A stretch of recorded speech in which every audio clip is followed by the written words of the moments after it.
ಮತ್ತೆ ಒಲವಾಗಿದೆ ಅಧ್ಯಾಯ 4. ಚಿರಾಗ್ ಮತ್ತು ತ್ರಿಷಾ ಇಬ್ಬರ ನಡುವೆ ಕೆಲವು ದಿನ ಮೊಬೈಲ್ನಲ್ಲೇ ಮಾತುಕತೆ ಮುಂದುವರಿಯಿತು. ಒಂದು ದಿನ ಚಿರಾಗ್ ಯೋಚಿಸುತ್ತಿದ್ದ. ಅಪ್ಪ ಅಮ್ಮ ತ್ರಿಷಾ ಮನೆಗೆ ಹೋಗ್ತೀವಿ ಅಂದರು. ಮತ್ತೆ ಅದ್ರ ಬಗ್ಗೆ ಮಾತೇ ಆಡಲಿಲ್ಲ ಎಂದು. ಅಷ್ಟರಲ್ಲಿ ಚಿರಾಗ್ ಅಪ್ಪ ಕೇಶವ ಅವರು ಅವನಲ್ಲಿಗೆ ಬಂದರು. ಮಗನೇ, ನಾಳೆ ನೀನು ಪ್ರೀತಿಸ್ತಿರೋ ಹುಡುಗಿ ಮನೆಗೆ ಹೋಗಿ ಮದುವೆ ಮಾತುಕತೆ ಆಡೋಣ ಅಂತ ನಾನು ನಿಮ್ಮಮ್ಮ ಅಂದುಕೊಳ್ಳುತ್ತಿದ್ದೇವೆ. ನೀನೇನು ಹೇಳ್ತೀಯಾ? ವಿಷಯ ಕೇಳಿದ ಚಿರಾಗ್ಗೆ ಎಲ್ಲಿಲ್ಲದ ಸಂತೋಷ. ಈಗ ತಾನೇ ನಾನು ಅದರ ಬಗ್ಗೆನೇ ಯೋಚಿಸುತ್ತಿದ್ದೆ. ಅಷ್ಟರಲ್ಲಿ ಅಪ್ಪನೂ ಕೂಡ ಅದರ ಬಗ್ಗೆ ಹೇಳ್ತಿದ್ದಾರೆ ಎಂದು ಖುಷಿಯಿಂದ ಸರಿ ಅಪ್ಪಾಜಿ, ಹಾಗೆ ಮಾಡಿ ಎಂದನು. ತಕ್ಷಣವೇ ತ್ರಿಷಾಳಿಗೆ ಫೋನ್ ಮಾಡಿ, ನಾಳೆ ನಮ್ಮ ಅಪ್ಪ ಅಮ್ಮ ನಿಮ್ಮ ಮನೆಗೆ ಮದುವೆ ಮಾತುಕತೆ ಮಾತಾಡೋಕೆ ಬರ್ತಿದ್ದಾರೆ ಎಂದು ಹೇಳಿದನು. ತ್ರಿಷಾಳಿಗೆ ತುಂಬ ಖುಷಿಯಾಯಿತು. ಆದರೆ ಒಂದು ಕಡೆ ಭಯ ಆಗ್ತಿದೆ ಚಿರಾಗ್. ಅಕಸ್ಮಾತ್ ನಮ್ಮ ಮನೇಲಿ ಈ ಮದುವೆಗೆ ಒಪ್ಪಲಿಲ್ಲ ಅಂದರೆ? ಹಾಗೇನೂ ಆಗಲ್ಲ ತ್ರಿಷಾ, ಭಯ ಪಡಬೇಡ. ನಮ್ಮ ಅಪ್ಪ ಅಮ್ಮ ಮಾತಾಡಿ ಒಪ್ಪಿಸ್ತಾರೆ. ಹೇಗೂ ನಾವಿಬ್ಬರು ಒಬ್ಬರನ್ನೊಬ್ಬರು ಇಷ್ಟಪಟ್ಟಿದ್ದೀವಿ ಅಂದಮೇಲೆ ಒಪ್ಕೋತಾರೆ. ಸರಿ, ನಾನು ನಾಳೆಗೆ ತಯಾರಾಗ್ತೀನಿ ಅಂತ ಹೇಳಿ ಫೋನ್ ಕಟ್ ಮಾಡಿದಳು. ನಾಳೆ ಏನಾಗುತ್ತೋ ಏನೋ ಅಂತ ಭಯದಿಂದ ಕಾಲೇಜಿಂದ ಮನೆಗೆ ಬೇಗ ಬಂದಳು.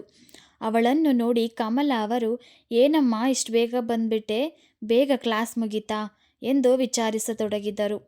ಹ್ಞೂ ಅಮ್ಮ, ಬೇಗ ಮುಗೀತು ಅಂತ ರೂಮಿನೊಳಗೆ ಹೋದಳು. ಮತ್ತೆ ಆಚೆಯೇ ಬರಲಿಲ್ಲ. ಸಂಜೆ ಎಲ್ಲರೂ ಕಾಫಿ ಕುಡಿಯುತ್ತಾ ಹರಟುತ್ತಿದ್ದರು. ಕಮಲ ಅವರು, ತ್ರಿಷಾ ಬಾ ಕಾಫಿ ಕುಡಿ ಎಂದು ಕೂಗಿದರು. ನಿಧಾನವಾಗಿ ಬಾಗಿಲು ತೆರೆದು ಆಚೆ ಬಂದಳು. ಯಾಕೆ ತ್ರಿಷಾ, ಸಪ್ಪೋಗಿದೆಯಾ ಎಂದು ಅಣ್ಣ ಗೌತಮ್ ಕೇಳಿದನು. ಏನಿಲ್ಲ ಅಣ್ಣ ಎಂದು ಅವರ ಜೊತೆ ಕಾಫಿ ಕುಡಿಯುತ್ತಾ ಹರಟುತ್ತಾ ಕುಳಿತಳು. ತಂಗಿ ನೀಲು ಅಕ್ಕನನ್ನು ರೇಗಿಸಿದಳು. ಅಕ್ಕ, ನಿಂಗೆ ಈಗಲೇ ಮದುವೆ ಮಾಡಲ್ಲ ಕಣೆ, ಆಗಲೇ ಈ ಮನೆನ ಬಿಟ್ಟು ಹೋಗ್ತೀಯೇನೋ ಅನ್ನೋ ಥರ ಮುಖ ಸಪ್ಪಗಿಟ್ಕೊಂಡಿದೀಯಾ. ಎಲ್ಲರೂ ನಗಲು ಆರಂಭಿಸಿದರು. ತ್ರಿಷಾಳಿಗೆ ಗಾಬರಿಯಾಯಿತು. ಅರೆ, ಇವಳೇನು ಹೀಗೆ ಹೇಳಿಬಿಟ್ಲು ಅಂತ ಏನು ಮಾತಾಡದೆ ಹೇ ಹೊಗೆ ಅಂತ ಸುಮ್ಮನಾದಳು.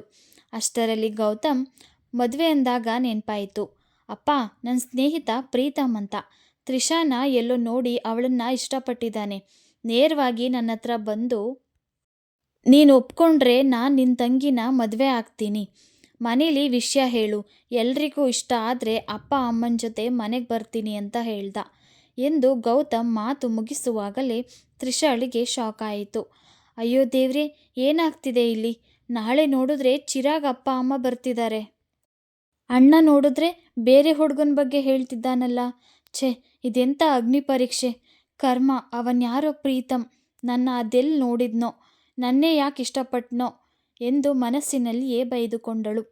ಗೌತಮ್ ಮಾತು ಮುಂದುವರೆಸಿ, ಅಪ್ಪ, ಪ್ರೀತಮ್ ತುಂಬ ಒಳ್ಳೆ ಹುಡುಗ, ನನ್ನ ಕ್ಲಾಸ್ಮೇಟ್. ಅವನ ಬಗ್ಗೆ ನನಗೆ ಚೆನ್ನಾಗಿ ಗೊತ್ತು. ಅವನಿಗೆ ಅಪ್ಪ ಅಮ್ಮ ಇದ್ದಾರೆ. ಅವನಿಗೆ ಒಬ್ಬನೇ ಮಗ. ಇಲ್ಲೇ ಒಂದು ಕಂಪ್ನಿಯಲ್ಲಿ ಕೆಲಸ ಮಾಡ್ತಿದ್ದ. ಈಗ ಪ್ರಮೋಷನ್ ಆಗಿ ಬೆಂಗಳೂರಿಗೆ ಹೋಗ್ತಿದ್ದಾನೆ. ಒಳ್ಳೆಯ ಸಂಬಳನೂ ಬರ್ತಿದೆ. ಇಡೀ ಫ್ಯಾಮಿಲಿನೇ ಬೆಂಗಳೂರಿಗೆ ಶಿಫ್ಟ್ ಆಗ್ತಿದ್ದಾರೆ. ಅಪ್ಪ ಅಮ್ಮನಿಗೆ ಮಗ ಇದ್ದರೆ ಪ್ರಾಣ. ಅವನು ಏನೇ ಮಾಡಿದರೂ ಬೇಡ ಅನ್ನಲ್ಲ. ಅವನ ಇಷ್ಟನೇ ಇವರ ಇಷ್ಟ.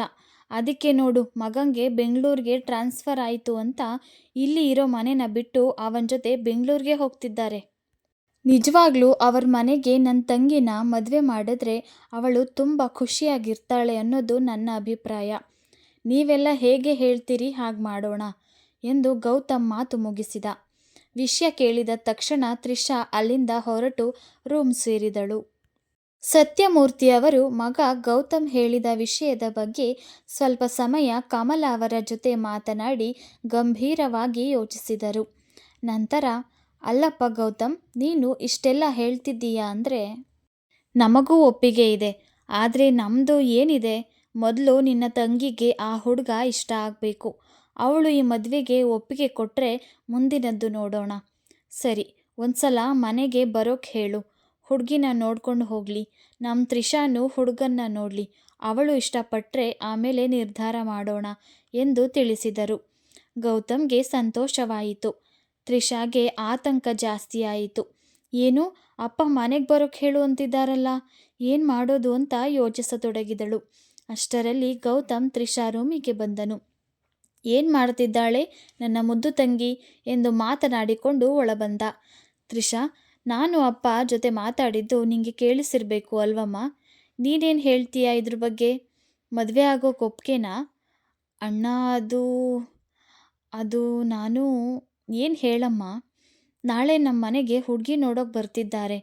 ಅರೆ ಕಳ್ಳಿ, ಅಂದರೆ ನಾಳೆನೇ ಪ್ರೀತಮ್ ಮನೆಯವರನ್ನ ಕರೆಸಿ ಅಂತ ಹೇಳ್ತಿದ್ದೀಯಾ? ಅಯ್ಯೋ ಹಾಗಲ್ಲ ಅಣ್ಣ. ಮತ್ತೇನಮ್ಮ?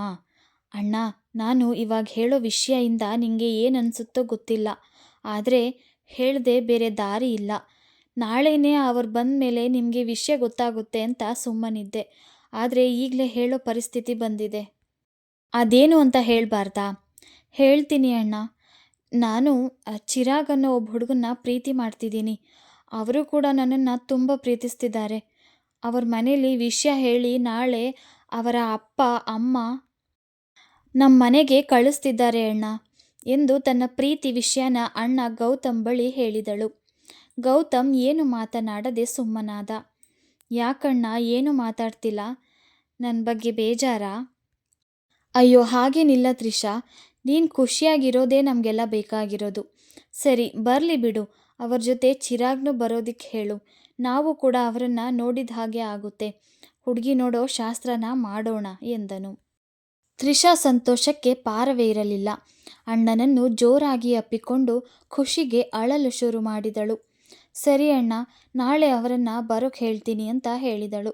ಸರಿ ಎಂದು ಗೌತಮ್ ರೂಮಿನಿಂದ ಆಚೆ ಹೊರಟ. ತಕ್ಷಣವೇ ತ್ರಿಷಾ ಚಿರಾಗ್ಗೆ ಫೋನ್ ಮಾಡಿದಳು. ಚಿರಾಗ್ ಫೋನ್ ರಿಸೀವ್ ಮಾಡಿದ ತಕ್ಷಣ, ಚಿರಾಗ್, ಇವತ್ತು ನನಗೆ ಎಷ್ಟು ಖುಷಿ ಆಗ್ತಿದೆ ಗೊತ್ತಾ? ಯಾಕೆ ಚಿನ್ನಿ, ಏನಾಯಿತು? ಏನು ನಿನ್ನ ಖುಷಿ ಕಾರಣ ಎಂದನು. ಅವಳು, ನನ್ನ ಖುಷಿಗೆ ನೀನೇ ಕಾರಣ ಚಿರಾಗ್. ಹೌದು, ನಾನು ನಮ್ಮ ಮನೇಲಿ ಅಣ್ಣನ ಹತ್ರ ನಮ್ಮಿಬ್ಬರು ಪ್ರೀತಿ ಬಗ್ಗೆ ಹೇಳಿದೆ. ಅಣ್ಣ ಒಪ್ಪಿಕೊಂಡ. ನಾಳೆ ನಿಮ್ಮ ಅಪ್ಪ ಅಮ್ಮನ ಜೊತೆ ನೀನು ಕೂಡ ಬರೋಕ್ಕೆ ಹೇಳ್ದ. ನೀನು ನಾಳೆ ಅವ್ರ ಜೊತೆ ಬಾ ಎಂದಳು. ಚಿರಾಗ್ ಕೂಡ ತುಂಬ ಸಂತೋಷ ಉಂಟಾಯಿತು. ಹೌದಾ, ನನ್ನ ಮುದ್ದು, ಸರಿ ಹಾಗಾದರೆ ನಾಳೆ ನಾನು ಕೂಡ ಬರ್ತೀನಿ ಅಂತ ಖುಷಿಯಿಂದ ಹೇಳಿದ. ಇತ್ತ ಗೌತಮ್ ತ್ರಿಷಾ ಇಷ್ಟಪಡುತ್ತಿರುವ ವಿಷಯ ಹಾಗೂ ನಾಳೆ ಅವರು ಬರುತ್ತಿರುವ ವಿಷಯವನ್ನು ಮನೆಯಲ್ಲಿ ಎಲ್ಲರಿಗೂ ತಿಳಿಸಿದ. ಎಲ್ಲರೂ ಸಮ್ಮತಿಸಿದರು. ನಾಳೆಯ ಯೋಚನೆಯಲ್ಲಿ ರಾತ್ರಿ ಇಡೀ ಚಿರಾಗ್ ಹಾಗೂ ತ್ರಿಷಾ ಇಬ್ಬರೂ ನಿದ್ದೆನೇ ಮಾಡಲಿಲ್ಲ. ಚಿರಾಗ್ ನೆನಪಲ್ಲಿ ತ್ರಿಷಾ, ತ್ರಿಷಾ ನೆನಪಲ್ಲಿ ಚಿರಾಗ್ ಇಬ್ಬರು ಕನಸು ಕಾಣುತ್ತಾ ಹಾಗೆ ಮಲಗಿದರು. ಮಾರನೆಯ ದಿನ ಬೆಳಗ್ಗೆ ತ್ರಿಷಾ ಮನೆಯಲ್ಲಿ ಸಂಭ್ರಮ ಸಡಗರ ಮೂಡಿತ್ತು.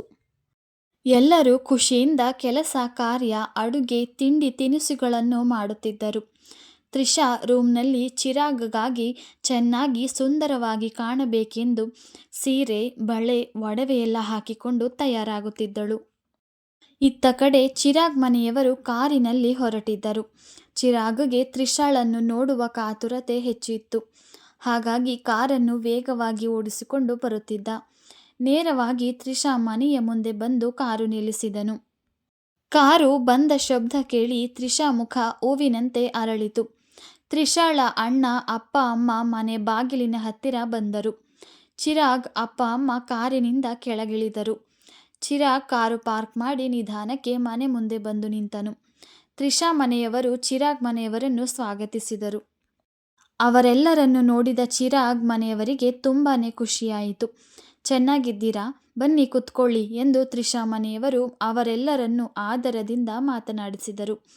ಚಿರಾಗ್ ಹಾಗೂ ಕೇಶವ ಮತ್ತು ಜಾನಕಿಯವರು ಸೋಫಾ ಮೇಲೆ ಕುಳಿತುಕೊಂಡರು.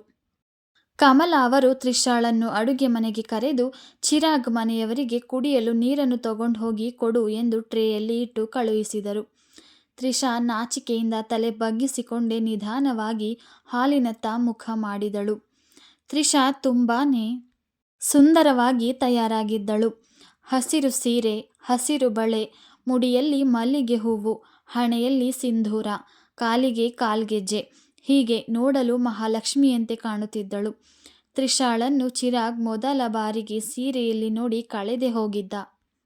ಚಿರಾಗ್ನ ತಂದೆ ತಾಯಿ ಕೂಡ ಅವಳನ್ನು ನೋಡಿ ತುಂಬ ಮುದ್ದಾಗಿದ್ದಾಳೆ ಎಂದು ಮನಸ್ಸಿನಲ್ಲಿ ಅಂದುಕೊಂಡರು. ತ್ರಿಷಾ ನೀರನ್ನು ತೆಗೆದುಕೊಂಡು ಅವರ ಮುಂದೆ ಹಿಡಿದಳು. ಎಲ್ಲರೂ ನೀರನ್ನು ಕುಡಿದು ಸಮಾಧಾನದಿಂದ ಕುಳಿತುಕೊಂಡರು.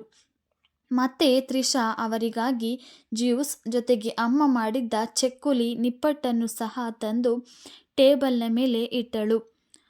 ಚಿರಾಗ್ ತ್ರಿಷಾಳನ್ನು ಕಣ್ಣು ಮಿಟುಕಿಸದೆ ನೋಡುತ್ತಿದ್ದನು. ಅದನ್ನು ಗಮನಿಸಿದ ನೀಲು ತ್ರಿಷಾ ಹತ್ತಿರ ಹೋಗಿ, ಅಕ್ಕ, ಭಾವ ನಿನ್ನನ್ನ ತಿನ್ನೋ ಹಾಗೆ ನೋಡ್ತಿದ್ದಾರೆ ಕಣೆ ಎಂದು ರೇಗಿಸಲು ಶುರು ಮಾಡಿದಳು. ತ್ರಿಷಾ ನಾಚಿಕೆಯಿಂದ ಚಿರಾಗ್ನನ್ನು ನೋಡಿದಳು. ಇಬ್ಬರು ಒಬ್ಬರನ್ನೊಬ್ಬರು ಕಣ್ಣಿನಲ್ಲಿ ಮಾತನಾಡಿಕೊಳ್ಳಲು ಶುರು ಮಾಡಿದರು. ಚಿರಾಗ್ ತ್ರಿಷಾಗೆ ತುಂಬ ಮುದ್ದಾಗಿ ಕಾಣಿಸ್ತಾ ಇದ್ದೀಯಾ ಎಂದು ಸನ್ನೆ ಮಾಡಿ ಹೇಳಿದ. ತ್ರಿಷಾ ನಾಚಿಕೆಯಿಂದ ತಲೆ ಬಗ್ಗಿಸಿಕೊಂಡಳು. ನಂತರ ಸತ್ಯಮೂರ್ತಿಯವರು ಮಾತನ್ನು ಶುರು ಮಾಡಿದರು. ನಾನು ಸತ್ಯಮೂರ್ತಿ ಅಂತ, ತ್ರಿಷಾಳ ತಂದೆ, ಹಾಗೂ ಅವಳು ಕಮಲ ನನ್ನ ಹೆಂಡತಿ. ಇವನು ನನ್ನ ಮೊದಲ ಮಗ ಗೌತಮ್. ಇವಳು ನನ್ನ ಕೊನೆ ಮಗಳು ನೀಲು. ಇಗೋ ಇಲ್ಲಿ ಗೊಂಬೆ ಹಾಗೆ ರೆಡಿಯಾಗಿ ನಿಂತಿದ್ದಾಳಲ್ಲ, ಇವಳು ನನ್ನ ಎರಡನೇ ಮಗಳು ತ್ರಿಷಾ. ಇವಳನ್ನೇ ನೀವು ನೋಡೋದಕ್ಕೆ ಬಂದಿರೋದು. ಎಲ್ಲರೂ ಚಿರಾಗ್ ಮನೆಯವರಿಗೆ ನಮಸ್ಕರಿಸಿದರು. ನಂತರ ಕೇಶವ ಅವರು ಮಾತು ಮುಂದುವರಿಸಿ, ನಾನು ಕೇಶವ, ಚಿರಾಗ್ನ ತಂದೆ. ಇವಳು ನನ್ನ ಧರ್ಮಪತ್ನಿ ಜಾನಕಿ. ಇವನು ನನ್ನ ಒಬ್ಬನೇ ಸುಪುತ್ರ ಚಿರಾಗ್. ನಾವು ಬೆಂಗಳೂರಿನಲ್ಲಿಯೇ ಇರುವುದು. ಇವನು ಒಳ್ಳೆಯ ಕಂಪನಿಯಲ್ಲಿ ಕೆಲಸಕ್ಕೆ ಇದ್ದಾನೆ. ಟ್ರೈನಿಂಗ್ಗೆ ಎಂದು ನಿಮ್ಮ ಊರಿಗೆ ಬಂದಿದ್ದ. ಆಗ ನಿಮ್ಮ ಮಗಳು ತ್ರಿಷಾಳನ್ನು ನೋಡಿ ಇಷ್ಟಪಟ್ಟಿದ್ದಾನೆ. ಆ ವಿಷಯವನ್ನು ನಮಗೆ ಬೆಂಗಳೂರಿಗೆ ಬಂದ ತಕ್ಷಣ ಹೇಳಿದ. ನಿಮ್ಮ ಮನೆತನದ ಬಗ್ಗೆಯೂ ನಮಗೆ ವಿವರವಾಗಿ ತಿಳಿಸಿದ. ನಮಗೂ ಕೂಡ ಇಷ್ಟವಾಯಿತು. ಹಾಗಾಗಿ ಅವನ ಖುಷಿನೇ ನಮ್ಮ ಖುಷಿ ಎಂದು ನಿಮ್ಮ ಮಗಳನ್ನು ನೋಡಿ ನಿಮ್ಮನ್ನೆಲ್ಲ ಮಾತನಾಡಿಸಿಕೊಂಡು ಮದುವೆ ವಿಚಾರ ಪ್ರಸ್ತಾಪಿಸೋಣ ಎಂದು ಇವತ್ತು ಬಂದಿದ್ದೀವಿ ಎಂದರು. ನೋಡಿ ರಾಯರೇ, ನಮ್ಮ ಮನೆಗೆ ತ್ರಿಷಾ ಬರೀ ಮಗಳಲ್ಲ, ಈ ಮನೆಯ ಸಂತೋಷ. ನಮ್ಮ ಮನೆಯವರ ಎಲ್ಲರ ಬಗ್ಗೆಯೂ ಕಾಳಜಿ ವಹಿಸುತ್ತಿದ್ದವಳು ಅವಳೇ. ನನ್ನ ಮಗಳು ತ್ರಿಷಾ ನನ್ನ ತಾಯಿ ಎಂದರೆ ತಪ್ಪಾಗಲಾರದು. ನಮ್ಮ ಮನೆಯ ಸಂತೋಷವನ್ನು ನಿಮ್ಮ ಮನೆಗೆ ಕಳುಹಿಸುವುದು ನಮಗೆ ಖಂಡಿತವಾಗಿಯೂ ಖುಷಿಯಿದೆ. ಅವಳು ನಿಮ್ಮ ಮಗನನ್ನು ಇಷ್ಟಪಟ್ಟಿದ್ದಾಳೆ ಎಂದು ಕೇಳಿ ನಮಗೂ ಕೂಡ ಸಂತೋಷವಾಯಿತು. ನಿಮ್ಮ ಬಗ್ಗೆ ನಾವು ಕೂಡ ವಿಚಾರಿಸಿದ್ದೇವೆ. ನಿಮ್ಮ ಸಂಬಂಧ ಖಂಡಿತವಾಗಿಯೂ ನಮಗೆ ಒಪ್ಪಿಗೆಯಾಗಿದೆ. ನಮ್ಮ ಮಕ್ಕಳ ಸಂತೋಷದ ಮುಂದೆ ನಮಗೆ ಬೇರೆ ಯಾವುದು ದೊಡ್ಡದಲ್ಲ. ಅವರು ಸಂತೋಷವಾಗಿರುವುದೇ ನಮಗೆ ಮುಖ್ಯ ಎಂದು ಸತ್ಯಮೂರ್ತಿಯವರು ಮಾತನಾಡಿದರು. ನೋಡಿ ಮೂರ್ತಿಗಳೇ, ನನಗೆ ನಿಮ್ಮ ಸಂಸಾರ ತುಂಬನೇ ಇಷ್ಟವಾಯಿತು. ನಿಮ್ಮಲ್ಲಿರುವ ಅನ್ಯೋನ್ಯತೆ, ಸಂತೋಷ, ನಂಬಿಕೆ ಎಲ್ಲವೂ ನಮಗೆ ಹಿಡಿಸಿದೆ. ನಿಮ್ಮ ಮನೆಯಲ್ಲಿರುವ ಸಂತೋಷವನ್ನು ನಮ್ಮ ಮನೆಗೆ ಕಳುಹಿಸಿದರೆ ನಮ್ಮ ಮನೆಯ ಕೂಡ ಸುಖ, ಸಂತೋಷ, ನೆಮ್ಮದಿಯಿಂದ ಕೂಡಿರುತ್ತದೆ. ನಿಮ್ಮ ಮಗಳನ್ನು ನಾವು ಸೊಸೆ ಎಂದು ಯಾವತ್ತೂ ತಿಳಿದುಕೊಳ್ಳುವುದಿಲ್ಲ. ನಮ್ಮ ಮಗಳೆಂದೇ ನಾವು ಭಾವಿಸಿದ್ದೇವೆ.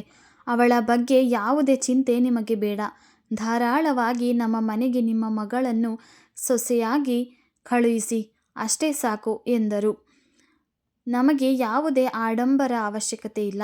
ನಮಗೆ ಇರುವುದು ಒಬ್ಬನೇ ಮಗ. ಆದ್ದರಿಂದ ಅವನ ಮದುವೆಯನ್ನು ಅಚ್ಚುಕಟ್ಟಾಗಿ ಎಲ್ಲ ನೆಂಟರಿಷ್ಟರನ್ನು ಕರೆದು ಮಾಡಬೇಕು, ಅದೊಂದೇ ನಮಗೆ ಆಸೆ ಇರುವುದು. ಹಾಗಾಗಿ ಮದುವೆಯನ್ನು ಬೆಂಗಳೂರಿನಲ್ಲಿ ನಾವೇ ಮಾಡಿಕೊಳ್ಳುತ್ತೇವೆ. ನೀವು ನಿಮ್ಮ ಮಗಳನ್ನು, ಅಂದರೆ ನಮ್ಮ ಮನೆಯ ಮಗಳನ್ನು ಮಂಟಪಕ್ಕೆ ಕರೆತಂದು ಕನ್ಯಾದಾನ ಮಾಡಿಕೊಟ್ಟರೆ ಅಷ್ಟೇ ಸಾಕು ಎಂದು ಹೇಳಿದರು. ಕೇಶವ ಅವರ ಮಾತನ್ನು ಕೇಳಿದ ತ್ರಿಷಾ ಮನೆಯವರಿಗೆ ತುಂಬಾನೇ ಸಂತೋಷವಾಯಿತು. ನೀವು ಹೇಳಿದ ಹಾಗೆ ಬೆಂಗಳೂರಿನಲ್ಲಿಯೇ ಮದುವೆ ಮಾಡೋಣ. ಅದಕ್ಕೂ ಮುಂಚೆ ನಾವು ನಮಗೆ ಬೇಕಾದವರನ್ನು ಕರೆದು ನಮ್ಮ ಮನೆಯಲ್ಲಿ ಸಿಂಪಲ್ ಆಗಿ ಒಂದು ಎಂಗೇಜ್ಮೆಂಟ್ ಮಾಡೋಣ ಎಂದುಕೊಂಡಿದ್ದೇವೆ. ದಯವಿಟ್ಟು ಇಲ್ಲ ಅನ್ಬೇಡಿ. ಪುರೋಹಿತರ ಹತ್ರ ಮಾತಾಡಿ ಒಳ್ಳೆಯ ದಿನವನ್ನು ನೋಡಿ ನಿಮಗೆ ಫೋನ್ ಮಾಡಿ ವಿಷಯ ತಿಳಿಸುತ್ತೇನೆ. ಹಾಗೆ ಆಗಲಿ ಮೂರ್ತಿಗಳೇ, ನಿಮಗೆ ಹೇಗೆ ಅನಿಸುತ್ತೋ ಹಾಗೆ ಮಾಡಿ. ನಮ್ಮದೇನೂ ಅಭ್ಯಂತರ ಇಲ್ಲ. ಒಳ್ಳೆಯ ದಿನ ನೋಡಿ ನಮಗೆ ವಿಷಯ ತಿಳಿಸಿ, ನಾವು ಬರುತ್ತೇವೆ ಎಂದರು ಕೇಶವ ಅವರು. ಇಬ್ಬರು ಮನೆಯವರಿಗೂ ತುಂಬಾನೇ ಖುಷಿಯಾಯಿತು. ಜ್ಯೂಸ್ ಕುಡಿದು ಕೊಟ್ಟಿದ್ದ ತಿಂಡಿ ತಿನಿಸುಗಳನ್ನು ತಿಂದು, ಸರಿ ನಾವಿನ್ನು ಹೊರಡ್ತೇವೆ ಎಂದು ಹೊರಡಲು ಮುಂದಾದರು. ಕೇಶವ ಹಾಗೂ ಜಾನಕಿಯವರು ತ್ರಿಷಾಳನ್ನು ಮಾತನಾಡಿಸಿ ಬರ್ತೀವಿ ಎಂದು ಹೇಳಿ ಕಾರಿನ ಕಡೆ ಮುಖ ಮಾಡಿದರು. ಚಿರಾಗ್ ಎಲ್ಲರಿಗೂ ನಮಸ್ಕರಿಸಿ ತ್ರಿಷಾಗೆ ಬಾಯ್ ಎಂದು ಹೇಳಿ ಅವನು ಕೂಡ ಹೊರಟನು. ತ್ರಿಷಾ ಮನೆಯವರು ಕಾರಿನವರೆಗೂ ಬಂದು ಚಿರಾಗ್ ಮನೆಯವರನ್ನು ಕಳುಹಿಸಿ ಮನೆ ಒಳಗೆ ಬಂದರು. ತ್ರಿಷಾ ಕಾರು ಮರೆಯಾಗುವವರೆಗೂ ಬಾಯ್ ಮಾಡುತ್ತಾ ನಿಂತಿದ್ದಳು. ಅವಳನ್ನು ಗಮನಿಸಿದ ಗೌತಮ್, ಹಲೋ ಮುದ್ದು ತಂಗಿಯವರೇ, ಸಾಕು, ಭಾವ ಅವರು ಹೊರಟಿದ್ದಾಯಿತು. ತಾವಿನ್ನೂ ಬನ್ನಿ ಎಂದು ಅವಳನ್ನು ಒಳಗೆ ಕರೆದುಕೊಂಡು ಹೋದನು. ಎಲ್ಲರೂ ಚಿರಾಗ್ ಮನೆಯವರನ್ನು ಹಾಡಿ ಹೊಗಳುತ್ತಾ ಹರಟುತ್ತಾ ಕುಳಿತರು. ಚಿರಾಗ್ಗೆ ಇವತ್ತು ತುಂಬಾನೇ ಸಂತಸದ ದಿನವಾಗಿತ್ತು. ಅಪ್ಪ ಅಮ್ಮನಿಗೆ ತ್ರಿಷಾ ಓದುತ್ತಿರುವ ಕಾಲೇಜು ಹಾಗೂ ಅವಳನ್ನು ನೋಡಿದ ಜಾಗ ಎಲ್ಲವನ್ನು ತೋರಿಸಬೇಕೆಂದು ಅವಳ ಕಾಲೇಜಿನ ರೋಡಿನಲ್ಲಿ ಹೋಗುತ್ತಿದ್ದನು. ಅಪ್ಪ ಅಮ್ಮ, ಇದೇ ನೋಡಿ ತ್ರಿಷಾ ಓದುತ್ತಿರುವ ಕಾಲೇಜು. ಅಗೋ ಅಲ್ಲಿ ಕಾಣಿಸ್ತಾ ಇದೆಯಲ್ಲ, ಆ ಪಾನಿಪುರಿ ಅಂಗಡಿ ಮುಂದೆನೆ ನಾನು ಅವಳಿಗೆ ಪ್ರಪೋಸ್ ಮಾಡಿದ್ದು ಎಂದು ಎಲ್ಲವನ್ನು ಖುಷಿಯಿಂದ ಹೇಳಿಕೊಳ್ಳುತ್ತಿದ್ದನು. ಹೌದೇನೋ, ಇಲ್ಲೇನಾ ನನ್ನ ಮುದ್ದು ಸೊಸೆಗೆ ನೀನು ಪ್ರಪೋಸ್ ಮಾಡಿದ್ದು ಎಂದು ಜಾನಕಿಯವರು ರೇಗಿಸತೊಡಗಿದರು. ಅಷ್ಟರಲ್ಲಿ ಆಗಬಾರದ ಒಂದು ಘಟನೆ ಆಗಿಯೇ ಬಿಟ್ಟಿತು. ಚಿರಾಗ್ ಕಾರು ಓಡಿಸುತ್ತಿರುವಾಗ ಎದುರಿಗೆ ವೇಗವಾಗಿ ಬರುತ್ತಿದ್ದ ಒಂದು ಲಾರಿ ಹಾಗೂ ಚಿರಾಗ್ ಕಾರು ಇಬ್ಬರ ನಡುವೆ ಜೋರಾಗಿ ಡಿಕ್ಕಿಯಾಯಿತು.